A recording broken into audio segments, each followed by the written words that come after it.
पवित्र श्रीमद् भागवत गीता, पवित्र चारों वेद, पवित्र कुरान शरीफ, पवित्र बाइबल, पवित्र गुरु ग्रंथ साहिब, पवित्र कबीर साहिब की वाणी में छुपे हुए गूढ़ रहस्य अर्थात तत्व को जानने के लिए कृपया अवश्य सुनिए जगत गुरु तत्वदर्शी संत रामपाल जी महाराज के मंगल प्रवचन। कहते जो जन मेरी शरण है ताका हूं मैं दास, गेल गेल लग गया फिर जब लग धरती आकाश। जो बच्चा गऊ की नजर में यूं साई को संत, और भक्तों के पीछे फिर यो भक्तों चल भगवंत।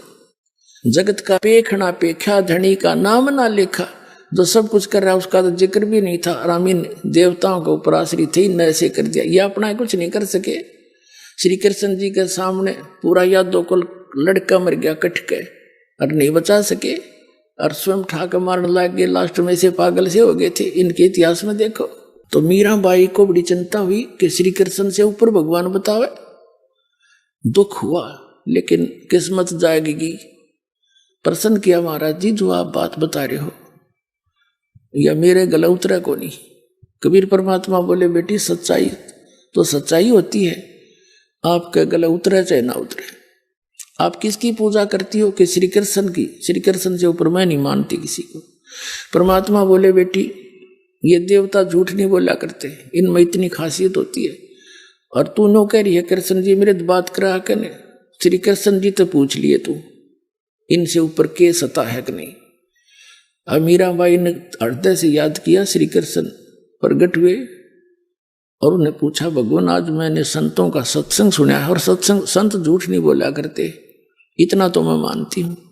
आप सच्ची बताना क्या आपसे भी ऊपर कोई भगवान है। श्री कृष्ण जी ने कहा कि भगवान तो है मीराबाई, लेकिन वो मिला नहीं। तेरी ट्राई भी व्यर्थ है, हमने खूब ट्राई कर ली, उसके दर्शन नहीं होते। अब मीराबाई का तो धक देसी हुई, अब भाई सारी सच्ची बात है, कोई और है परमात्मा।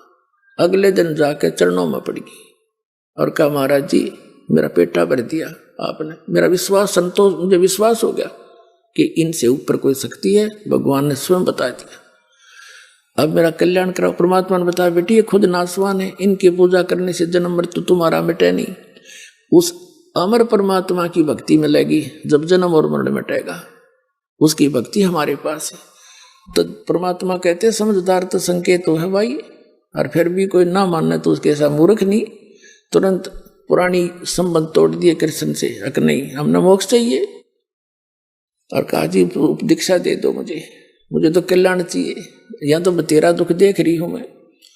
तो परमात्मा ने देखा कि यह ठाकुरों की लड़की, इसको देखते हैं इसके अंदर कितना भगवान की चाह है, या समाज में लोक लाज में या अंधी हो रही है।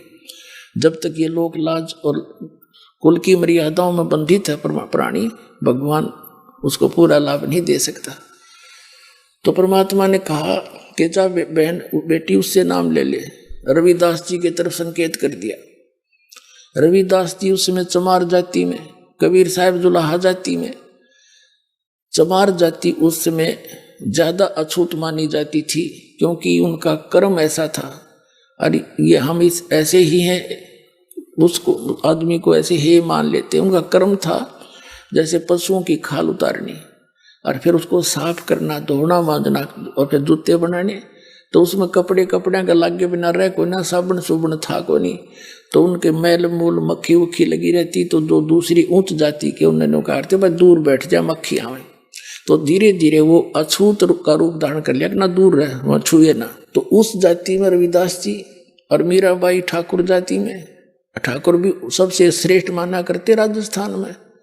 राजस्थान के अंदर जाटों को भी शूद्र माना जाता था, इतनी प्रभुता थी ठाकुरों की। वो उनको भी ढंग से बात नहीं करते थे राजस्थान के।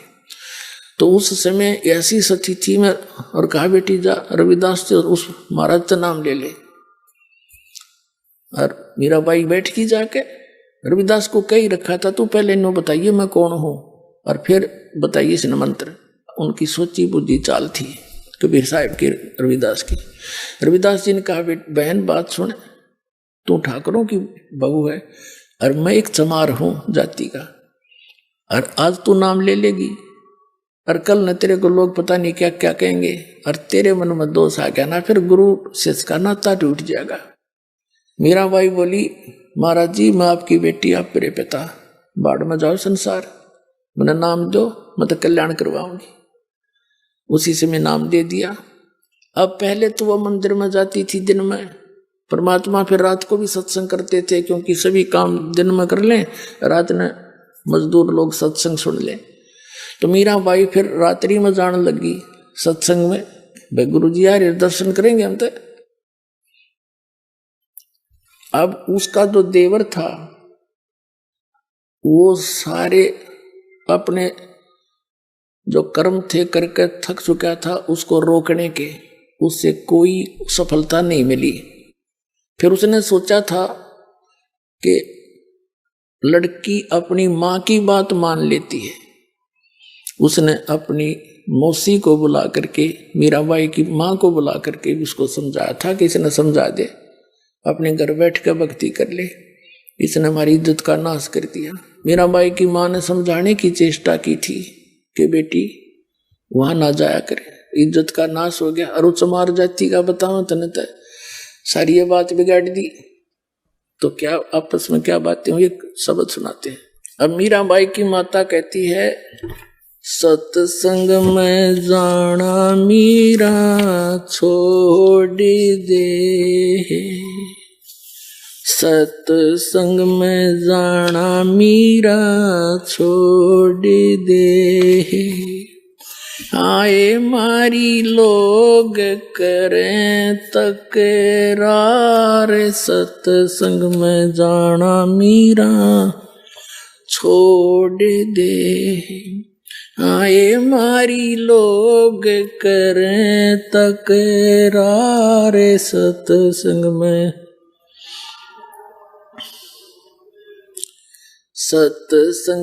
जाना मेरा ना छोटेरी, सत्संग में जाना मेरा ना छोटेरी, हारी चाहे जड़ के मरो संसार, सत्संग में जाना मेरा,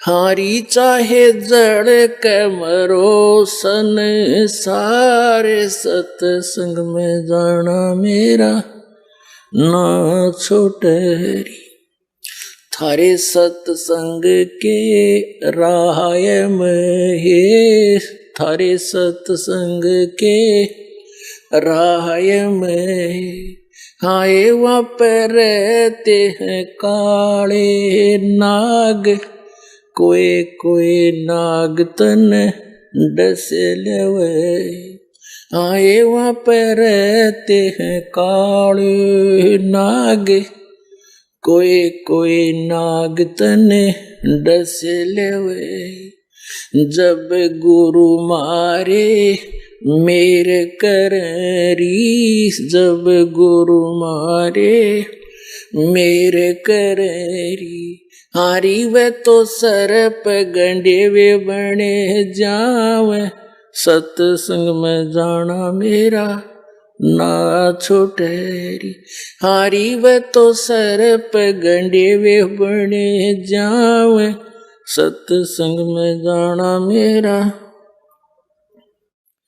थारे सत्संग के राय में, थारे सत्संग के राय में, आए वहाँ पर रहते हैं बबरी शेर, कोई कोई शेर तन खा लेवे, आए वहाँ पर रहते हैं बबरी शेर, कोई कोई शेर तन खा लेवे, जब गुरु मारे मेरे करी, जब गुरु मारे मेरे करी, हारी वे तो शेरों के गिद्दड़ बने जावे, सत्संग में जाना मेरा ना छोटेरी, हारी वे तो शेरों के गिद्दड़ बने जावे, सत्संग में जाना मेरा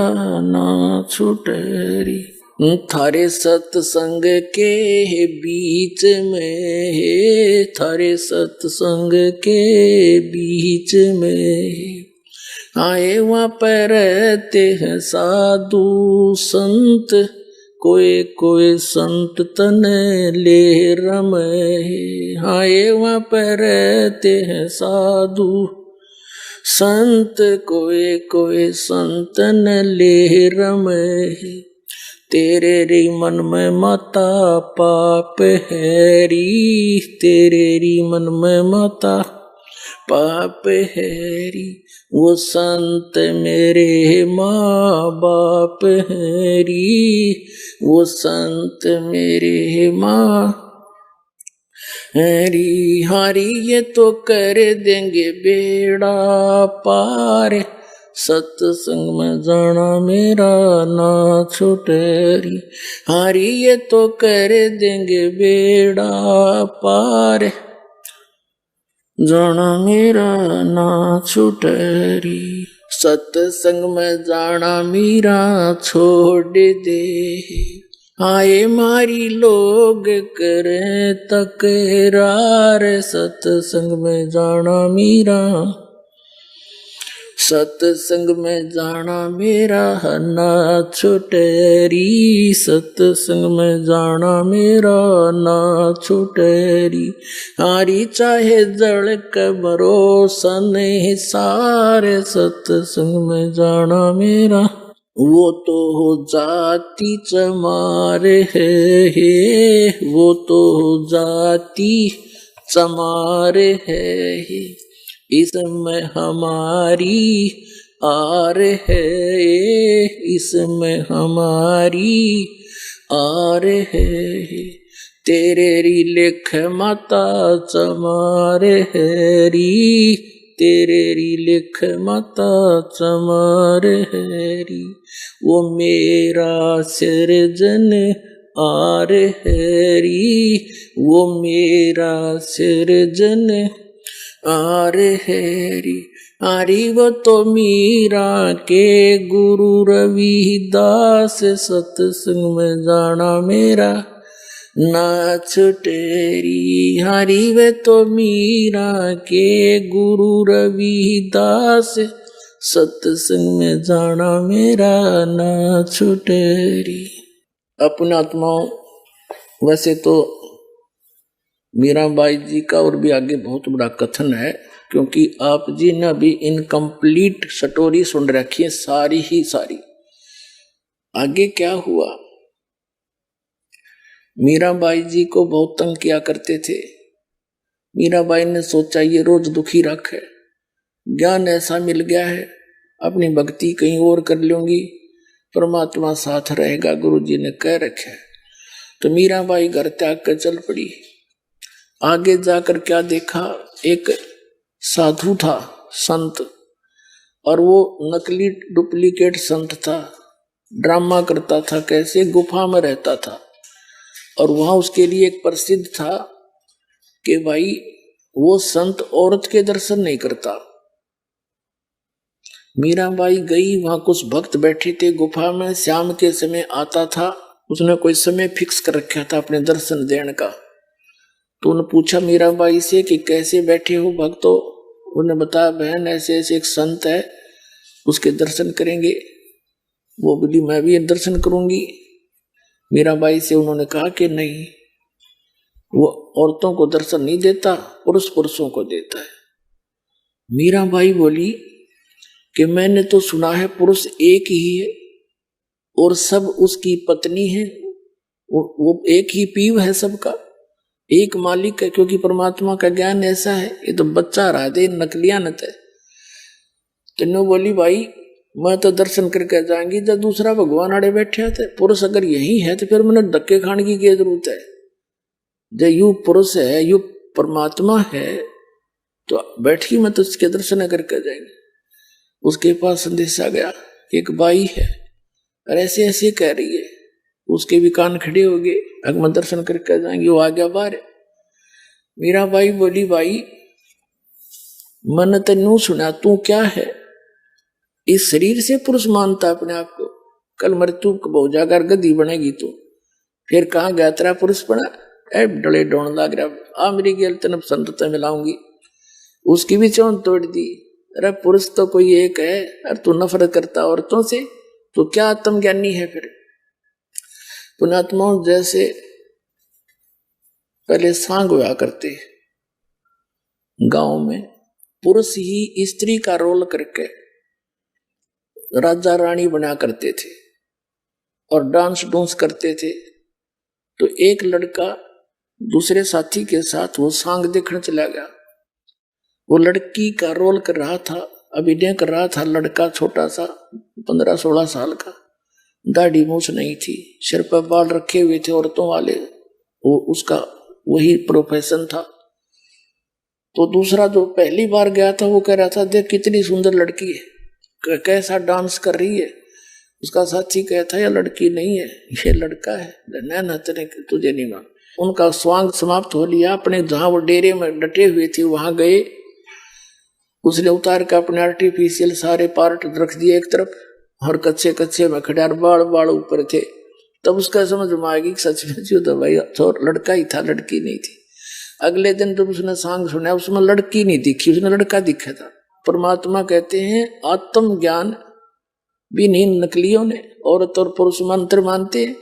यू तो ऊपर एक स्वांग है स्त्री और पुरुष का, ये कपड़े उतरेंगे जब एक ही तत्व है दोनों का। तो क्या का तू पुरुष है, तो उस डले डोए था, उसकी भी चौन तोड़ी। फिर वृंदावन में जाकर रहने लगी। वहां पहुंचे परमात्मा कबीर जी अन्य रूप बना के, क्योंकि ये परम पिता हमारे हैं। अब वहां से निकाली और फिर परमात्मा ने, क्योंकि प्रथम मंत्र दिया, ये जो आपको देते हैं वह खुश होगी कि मंत्र तो वो मिलते जुलते हैं जो हमें चाहिए थे, वो आसानी से ग्रहण किया उसने। फिर वहां पहुंच गए, अन्य रूप बना के चर्चा करने लगे, बात चलाते रहे। फिर मीराबाई से कहा कि इस मंत्र तो बात ना बने, वो तो सतनाम चाहिएगा 2 अक्षर का, और सार नाम, जब मोक्ष होगा बहन तेरा। फिर उसका समस्या आ गई कि गुरु नहीं बदला करते। परमात्मा बोले, देखो जो उस संत ने नाम दे रखा है वो बिल्कुल ठीक है, लेकिन वो प्राइमरी क्लास तक का है। अरे अगली क्लास में चलेगी तो वो तो बहन आगे पढ़ाई पढ़नी पड़ेगी तने, वह समझ गई। तब परमात्मा कबीर जी ने उनको दीक्षा दी, तब उस बाई का मोक्ष हुआ। अब ये 3 गाटा जोड़ रहे थे, कृष्ण जी के गुण गाया करती, वह मोक्ष होगी। कृष्ण का मोक्ष कोई ना, मीराबाई का कहां से होता। अब उस बहन ने, उस विधवा बहन को भगतनी ने बताया कि बहन दुनिया की नहीं मान्या करते, यदि मीराबाई लोक लाज करती आज गदी बनी अंडा कुतिया बनती, और सब कुछ तोड़ के बंधन भगवान की भक्ति करके दुनिया गुण गाओ से बहन काज। और देख ले, तू सोच ले, यह बात उस विधवा बहन के समझ में आएगी। भाई समाज तो वो भी ना जीने देता, यार तेरे भी बकवाद कर रहे हैं चाचे ताऊ इसके छोरे के। कभी नो कहे तू वहां खड़ी देखी थी, तू वहां ऐसे क्यों गई थी, ये तो फिर भी पीछे पड़े रहे, चल देखी जाएगी। परमात्मा साथ देता जब ऐसे दृढ़ निश्चय से चलते हैं।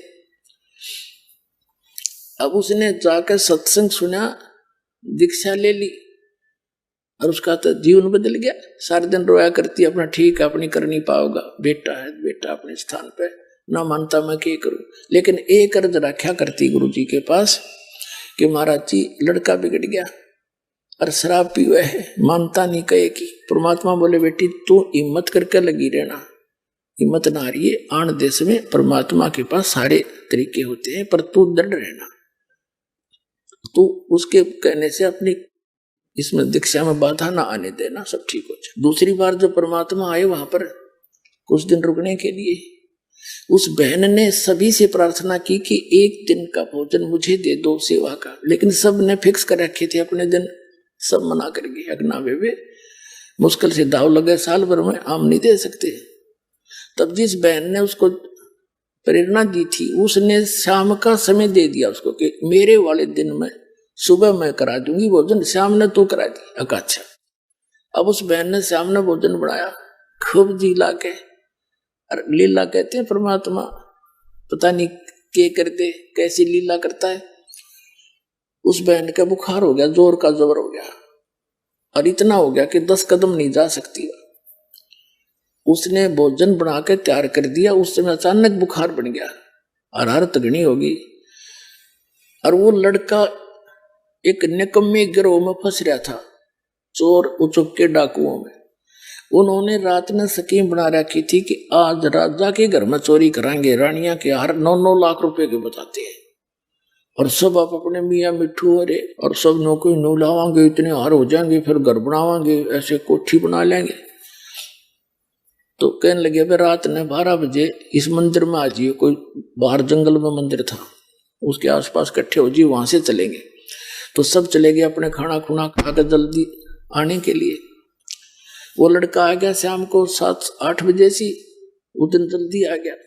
माँ ने कहा बेटा मेरी तबीयत होगी खराब, मैंने अपने गुरुजी का भोजन पहुंचाना था, मैं चल नहीं सकती। बेटा एक बार आश्रम में भोजन दिया तो महाराज जी भक्ता का।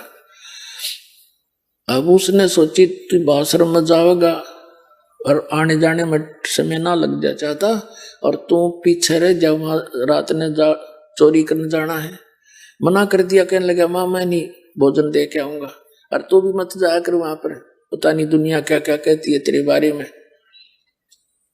उस माँ ने कहा बेटा मेरी इज्जत रखते तू, आज हाथ जोड़ के तुमने समय मांगया है, और आगे मुझे कोई टाइम नहीं देगा। एक दिन कभी गुरुजी भूखे रह गए थे, और सब जा चुकी हैं वहां सत्संग में, मैं अकेली रह गई पाछे थे।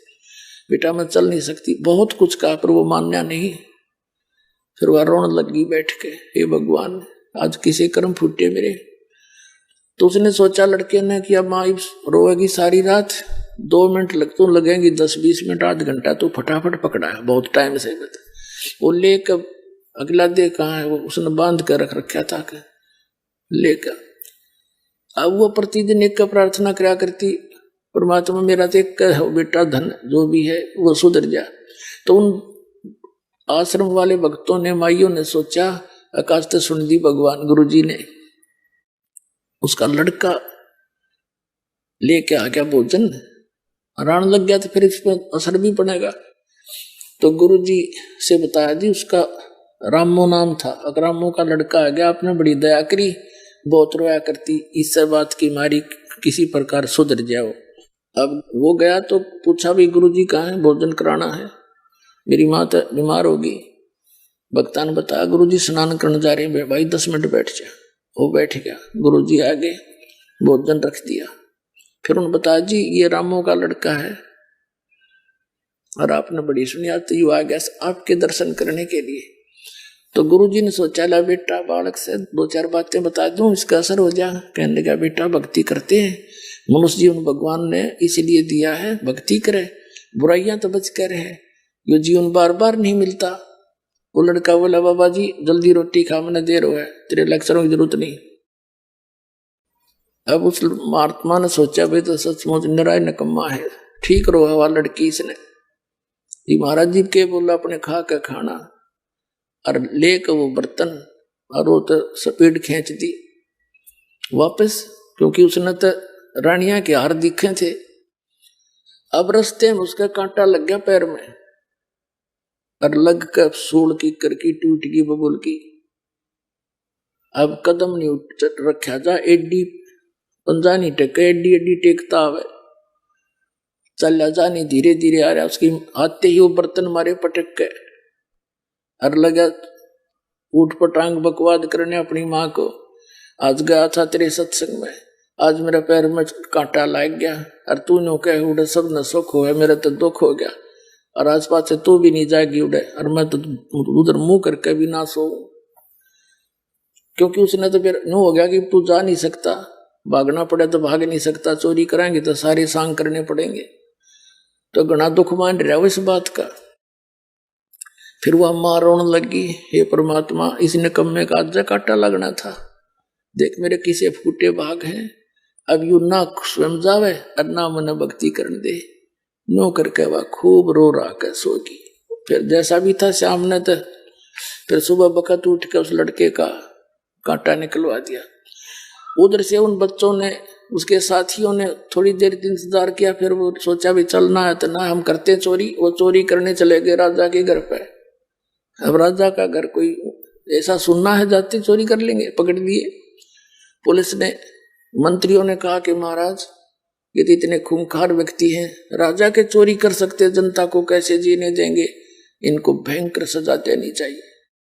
राजा ने सुना दिया, शाम के 4 बजे इनको सूली तोड़ दो। सूली तोड़ा करते एक चक्का सा होता था, चक्की के सपाट, उसके बीच में एक सरिया सा होता था, नुकीला भाले जैसा, और वो ऐसे वो चक्का उसको ऊपर बैठा दिया करते थे, और वो चक्का नीचे नचाला करता सुराख में से, और वो भाला ऊपर नाता था, उसके नीचे से लेकर उसके सिर में निकल जाता था, और रो रो कर तड़प तड़प कर मरता था। उसको इतनी भयंकर सजा दी जाती थी। तो उसके साथ साथ उन्होंने क्या करते थे राजा लोग के, पूरी नगरी में घुमा दो इनको, सबको बता दो कि आज शाम को 4 बजे इनको सूली तोड़ा जाएगा। उनके लिख दिया और उनसे बुलवा रहे हैं कि बोलो, पुलिस वाले ले जा रहे हैं, कहो हम चोर हैं, राजा के घर चोरी करने के लिए गए थे, हम पकड़े गए, कोई सुनता हो तो चोरी ना करना, हम शाम को 4 बजे सूली तोड़े जाएंगे। उनसे ऐसे डायलॉग बुलवाते हुए और डंडे मारते हुए पुलिस वाले गलियों में घुमा रहे। एक विशेष बाजा सा बजाते थे, तो गांव वालों को पता लग जाता था, नगर वालों को, कि आज किसी की साथ आ रही है, किसी की सामत आई है। तो ये देखने के लिए कि किस दंड में ये दंडित होगा, सब अपने घरों के बाहर आ जाते थे। राजाओं का ये होता था जैसे कि इनके डर से और भी डरेंगे, कोई चोरी चारी ना करेंगे, शांति बनी रहेगी। तो दोनों माँ बेटा भी ये देखने के लिए कि किसको क्या दंड मिल रहा है, वो अपनी गली में आके खड़े हो गए।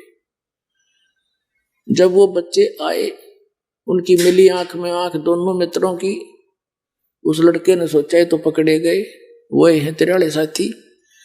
और वो कहते आ रहे हम चोर हैं, राजा के घर चोरी करे थे, हम पकड़े गए, आज हम सूली टूटेंगे शाम को, कोई सुनता हो तो चोरी ना करियो। जब वो आगे चले गए उनके घर से, माँ अपने घर में आ गई, वो लड़का अपनी माँ के चिपट गए और बुरी तरह रोने लग गया और कहने लगा। उसकी माँ ने सोचा, क्यों रोया बेटा, बेटा क्या हो गया, अब तो तेरा कांटा भी निकलवा दिया, अब क्यों रो रहा है तू, क्या दुख है? कि माँ धन है तेरे गुरुदेव का और धन है तेरी भक्ति। माँ आज तेरा बेटा नहीं रहना था, आज मैं भी सूली टूटना था, और धन है कल मेरे पैर में कांटा लग गया, माँ मैं जा नहीं सका, और आज तेरा बेटा नहीं था। मतलब फिर उसको याद आ रही है, नकम्मे गए एक माँ, फिर तेरा कौन सहारा रह गया था? तब उसकी माँ रोने लगी कि रे निकम्मे, मैं तो न सोचू था तू दारू दप्पा पीता है, तू चोर भी हो गया था। अखा माँ मैं इतना नीच हो गया था, और कान पकड़ दिया, क्यों कलजा पाट गया, सामने सूली तोड़ टूटेंगे। कान पकड़ दिया, आपके साथ चलूंगा, नाम लूंगा, और जिंदगी में कदे चोरी नहीं करूंगा, कोई गलती नहीं करूंगा, शराब भी नहीं पीऊंगा। अब कबीर साहब कहते, संत शरण में आने से आई टले बला, जब मस्तक में सूली हो वह काटे में टूट जाए। तो पुण्यात्माओं, आप परमात्मा की शरण में आए हो, विश्वास के साथ लगे रहना। ये क्यों डूम बाट के गीत नहीं, ये उस परम पिता का बोला हुआ शब्द जो दास आपको बता रहा हूं, और सारे सत्य होंगे। पूरी विश्वास के साथ लगे रहना। बोलो सतगुरुदेव।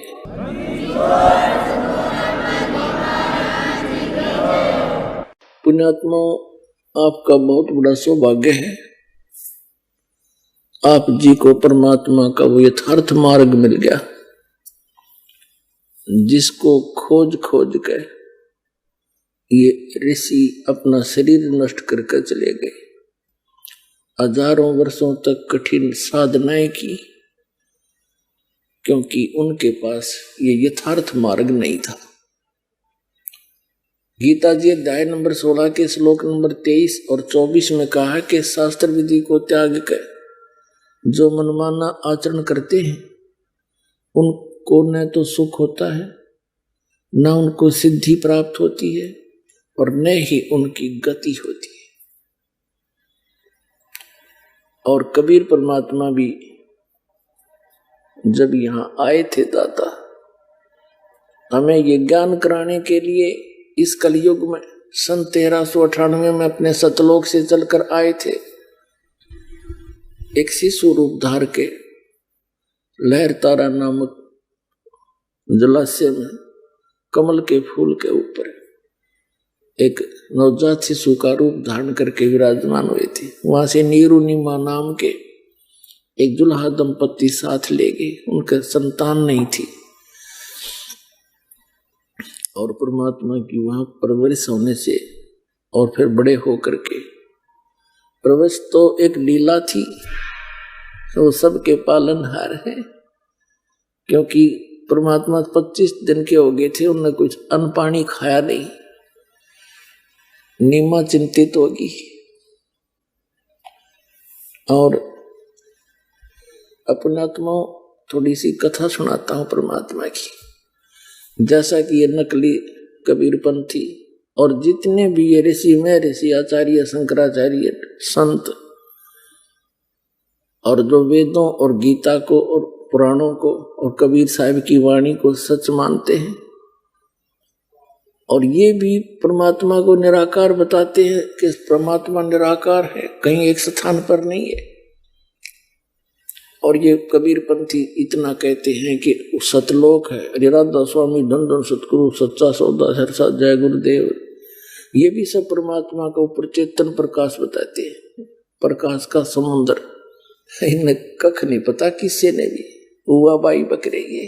अभी तो आप जी ने देखा यथार्थ प्रमाण पवित्र कबीर सागर में इस आध्यात्मिक ज्ञान चर्चा के माध्यम से ये संत क्या बताते हैं, इनका क्या अपनी सोच है। ये कबीर साहब की वाणी नहीं समझ में आई, उसमें स्पष्ट लिखा है कि परमात्मा वहां एक गुम्मट के अंदर बहुत बड़े गुम्बद में और सिंहासन के ऊपर राजा के समान विराजमान, उसके सिर पे मुकुट है, छत्र है और वहां से सब ब्रह्मांडों का संचालन करता है।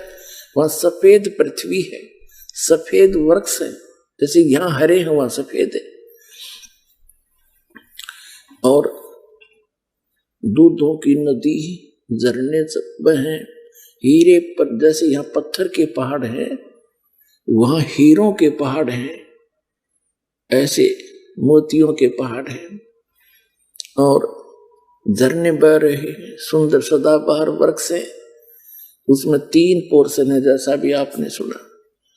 फर्स्ट पोर्शन में बाह्य भाग में ये पहाड़ हैं, बहुत बड़े सुंदर सदाबहार फलदार वृक्ष है और सभी मेवा उपलब्ध है सदाबहार, कभी किसी चीज का अभाव नहीं है।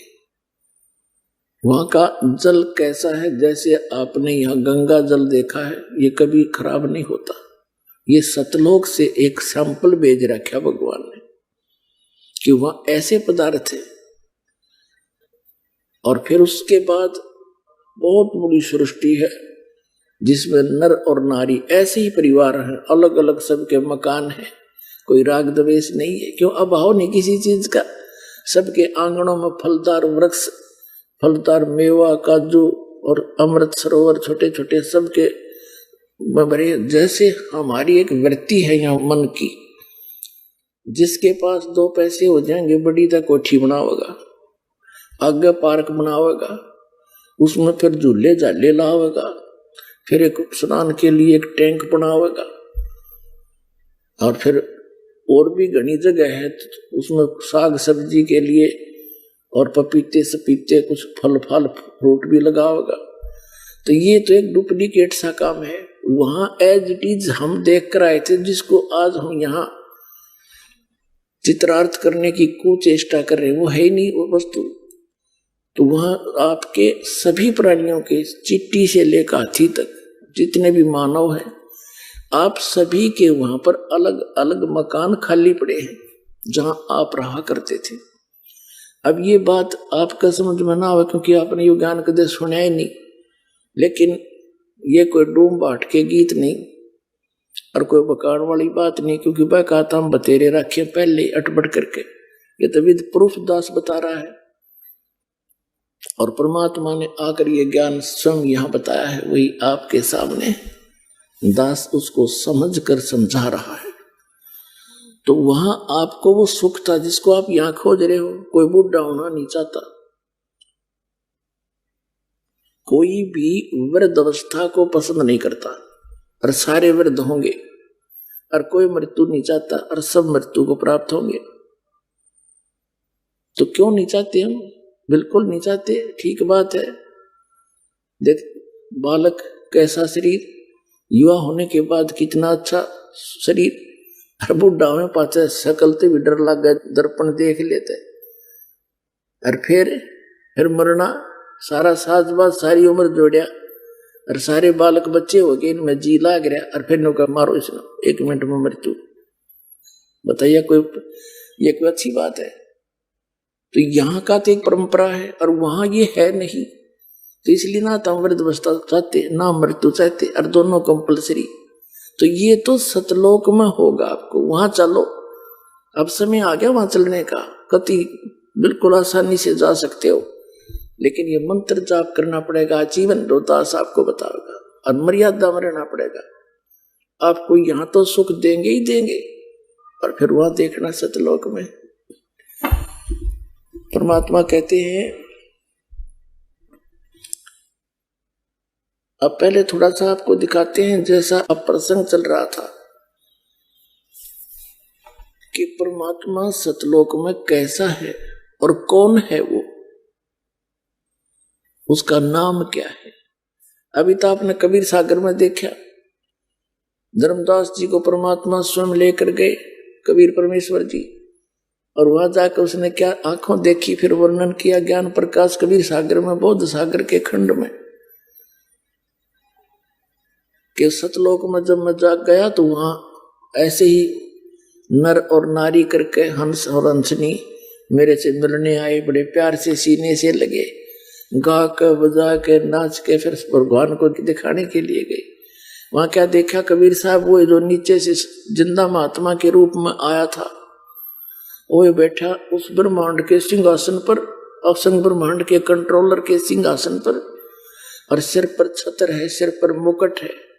वहां सफेद धरती है, सफेद भूमि है, सफेद वृक्ष है, और सभी नर आकार है। उनके गले में रत्नों की माला है, उनकी माथे की शोभा बताए रखी, उनके नाक बताए रखे, ग्रहण माने नासिका, और बड़े सुंदर हैं। और ये नकली कबीर पंथी या जितने भी संत पंथ हैं, ये सभी बताओ भगवान निराकार है। पुण्यात्माओं, परमात्मा का पाना और सतलोक जाना कति आसान है, इसमें तो कोई बाधा ही नहीं बनेगी, क्योंकि जब आप यहाँ के दुख से परिचित हो जाओगे और वहां के सुख से, और प्रमाण सहित आपको पता लग जाएगा।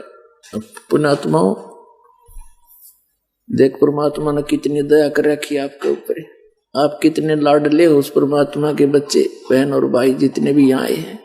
हम दासों की सेवा लगाई, बच्चों ने मिलकर आश्रम बनाया, शेड डाला, और आपके आने से पहले पलक बिछाए बैठे रहते हैं। कितने भगत बहन भाई आएंगे, मैठ बिछा देते हैं, अच्छा बढ़िया देसी घी का प्रसाद हलवा, और भाई अच्छे बढ़िया भोजन आहार आपको परमात्मा की तरफ से ही है ये सारा खेल। और ऐसे सर्दी में देकर रजाई है, अरे अमृत वर्षा कर रहे हैं, इसमें कृपा करके लटके ना लियो, पूरा ज्ञान सुनियो को देखा का अच्छा देसी घी का लोड कर रजाई ऊँघे जाओ बैठे बैठे, फिर आना नहाना बराबर है। कबीर साहब कहते हैं, निंद्रा काल जाल है भाई, जो सोवत हैं सो खोवत हैं, जागत है सो पावत हैं। तो जागो, वैसे भी जागो, अरे नींद ने भी थोड़ा कंट्रोल करो, और सुनो अमर कहानी उस परम पिता की। आपको प्रमाण दिखाते हैं। पुण्यात्माओं, ऐसा सीजन, ऐसा एटमॉस्फेयर, मीठी मीठी सर्दी और सारी व्यवस्था है, और परमात्मा की भक्ति, वो अमर कथा, वो अमृत वर्षा उस सत्संग की, जिसकी आत्मा को युगों युगों से भूख है, यहां तृप्त हो रही है वो। तो इस आत्मा ने सुआओ मत, जागृत रखो और सुनो उस परमात्मा की अमर कहानी। तो पुण्यात्मा और परमात्मा का पाना सब तो आसान है, क्योंकि इसमें कुछ करना है को नहीं, नाम जाप करना बस। नाम चलते फिरते उठते बैठते मर्यादा में रहना है, और जैसा परमात्मा आपको वित्त दे उसमें से दान भी करना है, क्योंकि धर्म तो धसके नहीं धसके तीनों लोग, और खैरायत में खैर है कीजिए आत्म पोख। तो जो परमात्मा आपको लाभ देगा उससे दान भी करना है, क्योंकि दान से ही लाभ जो धन मिलता है। कबीर साहब कहते हैं चढ़ी चौंच भर ले गई और नदी ना घट्यो नीर, दान दिए धन घटे नहीं, कह रहे साहिब कबीर। तो इस प्रकार इस तरह से परमात्मा का पाना कति आसान है। अब थोड़ी सी इस मौसम ठीक है, थोड़ा सा समय अधिक लेंगे, क्योंकि ये अमृत वर्षा, ये ज्ञान और ये भगवान कदे कानों नहीं सुना था, और आज परमात्मा अपने बच्चों को बैठा बैठा के प्यारते हैं, और फिर ये अमृत के प्याले पिला रहा है सच्चे ज्ञान के, और उस सच्चे भगवान की कथा, सत्यनारायण कथा, इसके कबीर साहब का नाम लेने ते पाप कटे, नाम लेने तो आत्मा चार्ज होती है। और यहाँ तो सारा दिन उस परमात्मा का की ही चर्चा चलती है। आपस में आप भी बैठते हो, यहाँ आप जी को इसलिए बुलाया जाता है कि जैसे पुराने भक्त भी होते हैं जिन्हें 10-10, 15-15 वर्ष हो गए नाम लिए ने, कुछ 2-4 वर्ष के भी हैं, और बिल्कुल नए भी आए हैं पुण्यात्मा भगवान के बच्चे। तो पुराणों के साथ आपका आपस में डिस्कस होता है, सत्संग के बाद आप चर्चा करते हो, नए भक्तों का विश्वास दृढ़ होता है कि सचमुच यहाँ ऐसे ऐसे इनको लाभ हुए हैं, ऐसे ऐसे रोग कटे हैं, ऐसे निर्धन व्यक्तियों का आज गाड़ियां चल रही है। तो फिर इससे और दिल डटेगा, और ऊपर से ये दास ज्ञान आपको दे रहा है, इसमें स्पष्ट हो जाएगा। तो ये सारा कुछ मिलाकर इसलिए परमात्मा ने ये आश्रमों की व्यवस्था बनाई है कि यहाँ बैठकर परमात्मा के बच्चे उस मालिक के यथार्थ ज्ञान को और उस भगवान को समझ सके। आइए अब हम उन श्रद्धालुओं के अनुभव जानते हैं जो जगत गुरु तत्वदर्शी संत रामपाल जी महाराज जी से दीक्षा प्राप्त कर चुके हैं तथा उनके द्वारा बताए गए भक्ति मार्ग पर चल रहे हैं। जी नमस्कार। नमस्कार सर। क्या नाम है जी आपका? सोनिया सैनी। सोनिया जी कहाँ से आए हैं आप? यमुनानगर से। संत रामपाल जी महाराज से नाम दीक्षा लेने से पहले आप क्या भक्ति साधनाएं करते थे?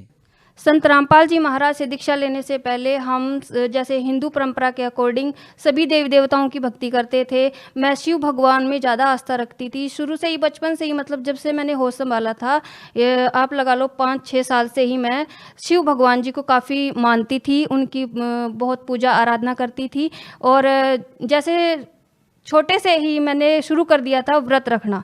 सोमवार के मैं व्रत रखती थी, और व्रत रखते टाइम जैसे 16 सोमवार कर दिया, उसके बाद हम जैसे भोजन खिलाते थे, गरीबों को भोजन खिलाते थे। मैं खुद अपने हाथ से ही, जैसे मम्मी की हेल्प से हम बनाते थे, वो खिलाते थे। उसके बाद क्या हुआ, शिव भगवान को की भक्ति करते करते धीरे धीरे क्या हुआ, जैसे सीरियल वगैरह में हम देखते हैं तो माता रानी का हमने देखा, माता रानी वैष्णो माता का हमने देखा, तो वैष्णो माता का हमने खूब किया, बहुत शुरू कर दिया कि मैं एक फ़ोटो लेके आई वैष्णो माता की। वैष्णो माता गई थी मैं जब मैं 8th स्टैंडर्ड में थी, 8वीं कक्षा में पढ़ती थी तब, तो मैं वैष्णो माता की एक मूर्ति लेके आई थी, तो वहाँ से भी हम उसकी बहुत पूजा करती थी, बहुत भक्ति की मैंने वैष्णो माता की, व्रत भी किए मैंने। फिर क्या हुआ, जैसे हम और होता है हमारे समाज में, जैसे सभी देवी देवताओं को मानते हैं, तो मैंने क्या किया, साईं जी, साईं बाबा को भी हमने बहुत माना, मतलब उनकी बहुत भक्ति करते थे। जब हम कॉलेज टाइम में थे, कॉलेज जाती थी तो मतलब काफ़ी डिस्टेंस है हमारे गांव से, जो कॉलेज है सिटी है वहाँ तक, लेकिन फिर भी हम मतलब घबराते नहीं थे, जाते थे और वहाँ पे भी बहुत पूजा करते थे, सेवा करते थे। फिर उसके बाद जैसे क्या हुआ, आ गया कि हाँ भाई जो लक्ष्मी जी हैं उनके भी व्रत रखने चाहिए। तो मन में आस्था थी, हाँ भाई भगवान मिले, चाहे वो कैसे भी मिले, किसी भी रूप में मिले, बस ये था कि भगवान मिले। तो लक्ष्मी जी को भी हमने व्रत करना शुरू कर दिया। जैसे किसी ने बोल दिया कि हाँ अभी आप लक्ष्मी का भी करो, तो लक्ष्मी जी के व्रत करने हमने शुरू कर दिए। सोनिया जी, हमारा सवाल यहाँ पर यह है कि आपकी एक खोज थी भगवान पाने की, तो क्या संत रामपाल जी महाराज से जुड़ने के बाद आपकी वो खोज पूरी हुई? देखिए करते थे, काफ़ी पूजाएं की। तो क्या हुआ, हमारी रिश्ता तय हुआ, जो संत रामपाल जी महाराज जी के शिष्य थे, उनके घर में हमारे रिश्ता तय हुआ। तो उन्होंने क्या किया कि हमें एक पुस्तक दी, ज्ञान गंगा। तो ज्ञान गंगा ऐसे ही उस समय मैं एमए कर रही थी, तो एग्ज़ाम का टाइम था, तो मैंने उस पर इतना ध्यान नहीं दिया, क्योंकि मेरी थिंकिंग ये थी, ध्यान इसलिए नहीं दिया कि मुझे जैसे पता लगा था ना ससुराल की तरफ से कि इन्होंने गुरु बना रखे हैं, तो मेरी थिंकिंग ये थी कि मेरे और भगवान के बीच में, क्योंकि मैं भक्ति खूब करती थी, जागरण वगैरह भी हम करते थे मेरे पापा, तो मेरे और भगवान के बीच में थर्ड पर्सन की कोई ज़रूरत नहीं है, यानी कि मुझे गुरु की कोई आवश्यकता नहीं है। गुरु क्या होते हैं, बस उनके विषय में मेरा यही था कि गुरु कुछ नहीं है, भगवान और हम जो हैं वो सब कुछ है, ठीक है। तो ऐसे करके थोड़े दिन के बाद ससुराल से कॉल आई, उन्होंने बोला कि आपने वो पुस्तक पढ़ी? तो हमने कहा नहीं, हमें टाइम नहीं मिला, नहीं पढ़ी। तो उन्होंने कहा उसको एक बार पढ़ो। तो हमने कहा वो मोटी है, हम क्या पढ़े, उसमें से कुछ समझ तो आता नहीं। तो उन्होंने बोला कि आप ऐसा करो, सृष्टि रचना उसमें से पढ़ो। तो हमने क्या किया, चलो जब इतना प्रेशर कर रहे हैं, बोल रहे हैं कि पढ़ो एक बार, देख तो ले क्या है, क्योंकि मैं गीता जी भी मैंने पढ़ी हुई है, भगवत गीता के मेरे ताऊ जी के पास थी, वो भी मैंने पढ़ी हुई है, और ये जो रामायण महाभारत है ये भी मैंने पढ़ी हुई है। तो उनके विषय में मुझे थोड़ी नॉलेज थी, लेकिन चलो आध्यात्मिकता के तरीके से मैंने सोचा कि चलो पढ़ लेते हैं, सृष्टि रचना है क्या। तो मैंने उसमें से सृष्टि रचना पढ़ी। सृष्टि रचना पढ़ने के बाद मुझे ज्ञान हुआ कि हाँ, हम कौन है, कहाँ से आए हैं, ठीक है, और हमारा क्या उद्देश्य है। आज तक मुझे ये नहीं पता था कि हम कौन है, कहाँ से आए हैं। तो उसके थ्रू जैसे मुझे पता लगा कि सृष्टि रचना पढ़ते पढ़ते ही मेरी आंखों से आंसू आए। तो मैंने किया कि यस, ये कबीर जी ही गॉड है, परमात्मा है, और हम तो आज तक जो है अंधेरे में थे। ऐसे करके परमात्मा की दया से मुझे, संत रामपाल जी महाराज की दया से मुझे वो ज्ञान हुआ। नहीं तो बताते हैं ना कि गुरु बिना ज्ञान नहीं होता, वाकई ये बात सच है कि गुरु बिना ज्ञान नहीं होता है। और मैं इसी गलतफहमी में थी कि नहीं, यही सब कुछ है, जो हम पूजा करते हैं यही सब कुछ है, लेकिन नहीं, ऐसा कुछ नहीं है। जो भी हम भक्ति करते हैं उसके लिए कोई बेस होना चाहिए, और हमें यही नहीं पता था कि हम क्या पूजा कर रहे हैं, क्या नहीं। सोनिया जी, हमारा सवाल ये है कि हर एक श्रद्धालु संत रामपाल जी महाराज जी से इसलिए भी नाम दीक्षा लेता है ताकि उसे आध्यात्मिक, भौतिक और आर्थिक लाभ मिले। हम आपसे ये जानना चाहेंगे कि क्या आपको संत रामपाल जी महाराज से नाम दीक्षा लेने के बाद लाभ मिले? हाँ जी, बहुत लाभ मिले हैं, क्योंकि वो सच्ची भक्ति है, उससे मुझे बहुत लाभ मिले हैं। सबसे पहले तो संत रामपाल जी महाराज ने, मतलब जैसे मैंने प्रथम नाम लिया था, तुरंत उसके बाद ही मैं आश्रम में गई हुई थी। मेरे हाथ में इसमें एक गांठ थी, तो इसको ये काफ़ी सालों से थी, 6-7 सालों से थी, जब से मैंने होश संभाला था, मतलब तब से थी ये मेरे हाथ में। तो छोटी थी पहले, तो धीरे धीरे ये बड़ी हो गई। तो इसके लिए मैंने बहुत कुछ किया, डॉक्टर को भी दिखाया। डॉक्टर बोलते थे कट लगा के ऐसे तो हल्का सा ऑपरेशन करके इसको निकाल दिया जाएगा, लेकिन उसके बाद भी कोई गारंटी नहीं होती थी कि जैसे जब हम निकाला है तो कैंसर बनने का भी खतरा होता है।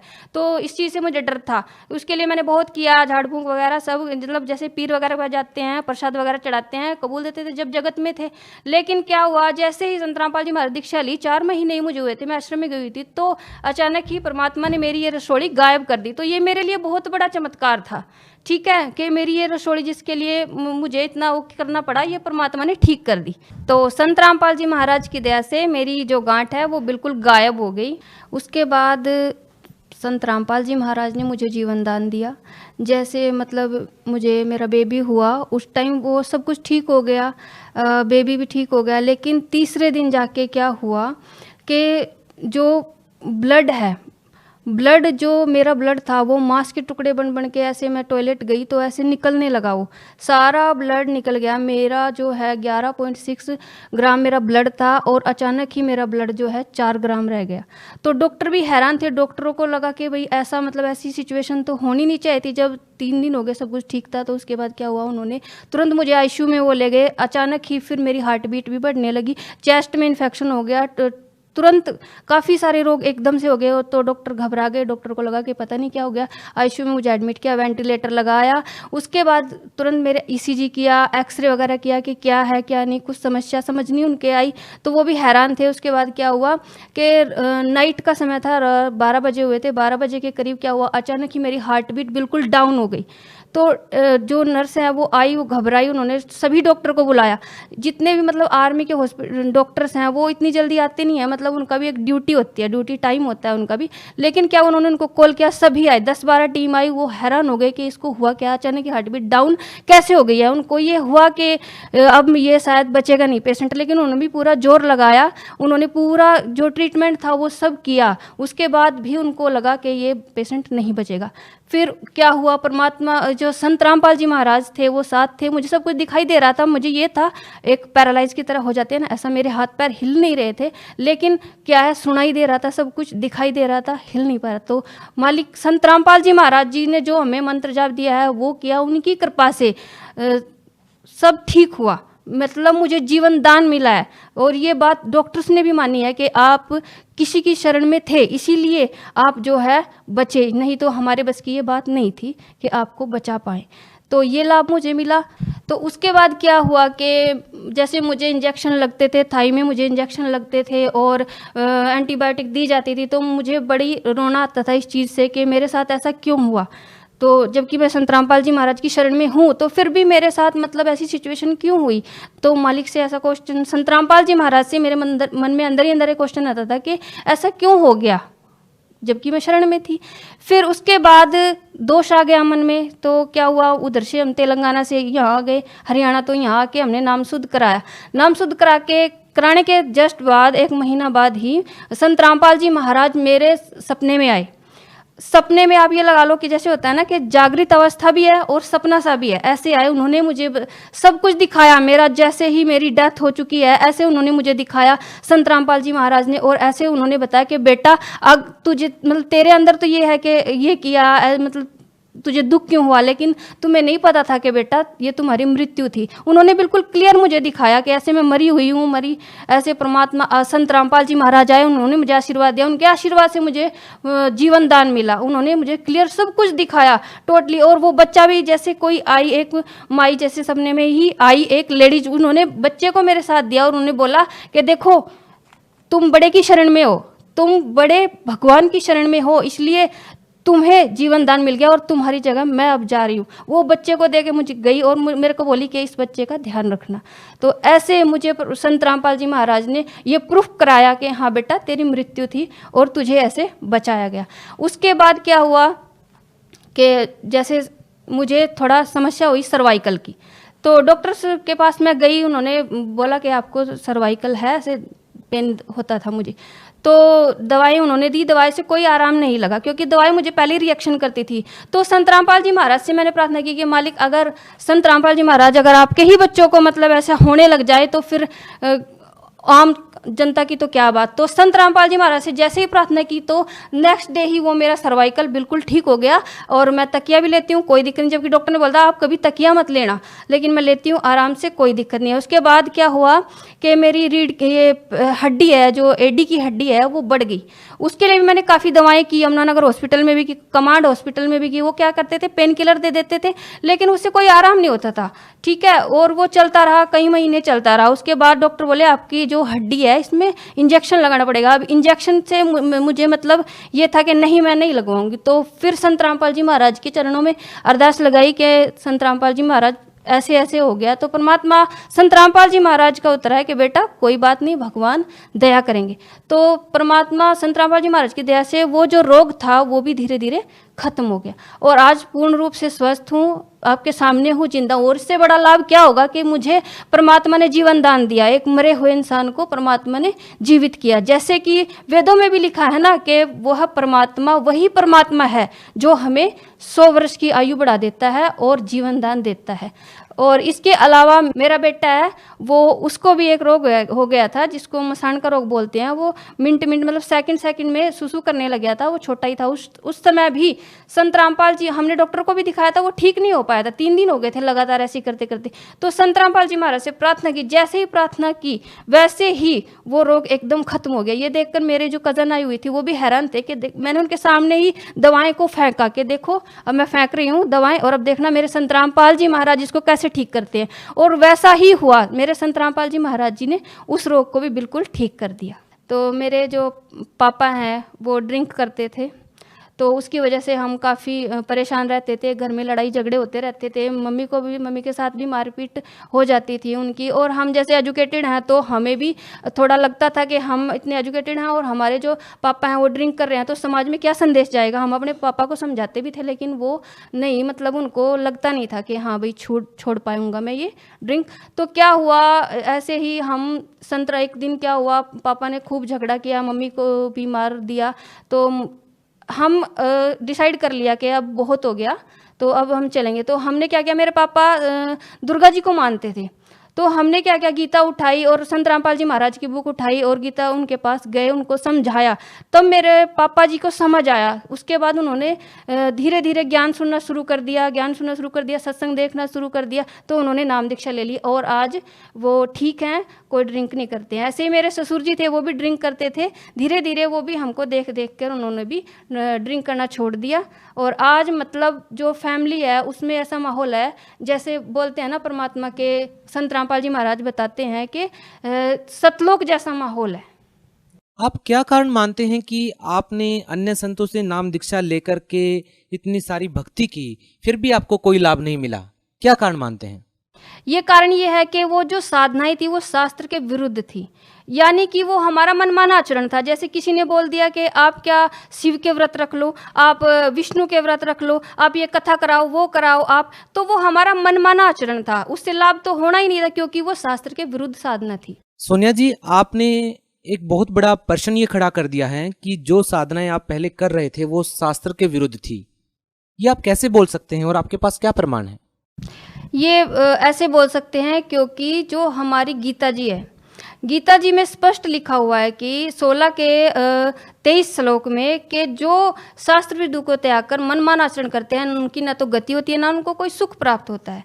ठीक है, इसलिए जब गीता जी में ही हमारे लिखा हुआ है तो, और वेदों में भी लिखा हुआ है कि ये जो मनमाना आचरण है, इस मनमाने आचरण से कोई भी लाभ व्यक्ति को नहीं मिलता है।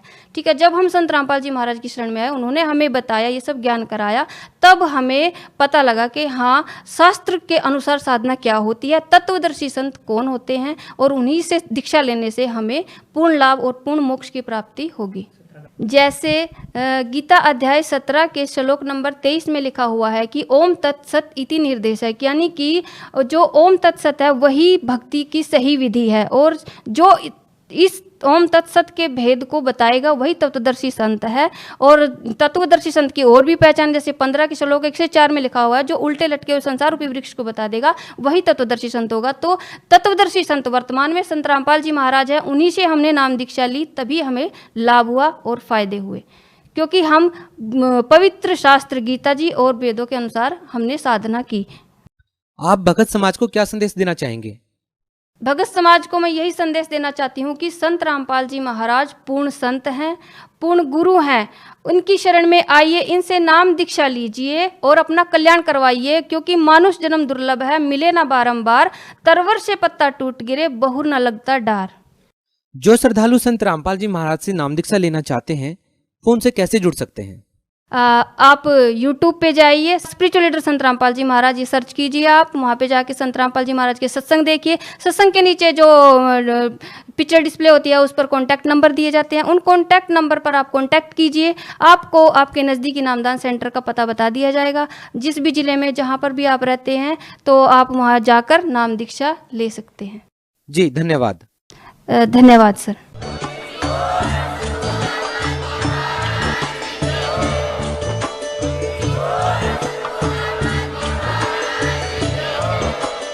आप सुन रहे थे जगत गुरु तत्वदर्शी संत रामपाल जी महाराज जी के मंगल प्रवचन। अधिक जानकारी के लिए विजिट कीजिए हमारी वेबसाइट www.jagatgururampalji.org। संत रामपाल जी महाराज जी के शुभ आशीर्वाद से पूरे विश्व भर में 500 से भी ज्यादा नाम दीक्षा केंद्र हैं, जिन पर संत रामपाल जी महाराज जी द्वारा ऑनलाइन निःशुल्क नाम दीक्षा दी जा रही है। अपने नजदीकी नाम दीक्षा केंद्र का पता करने के लिए संपर्क करें 8222880541।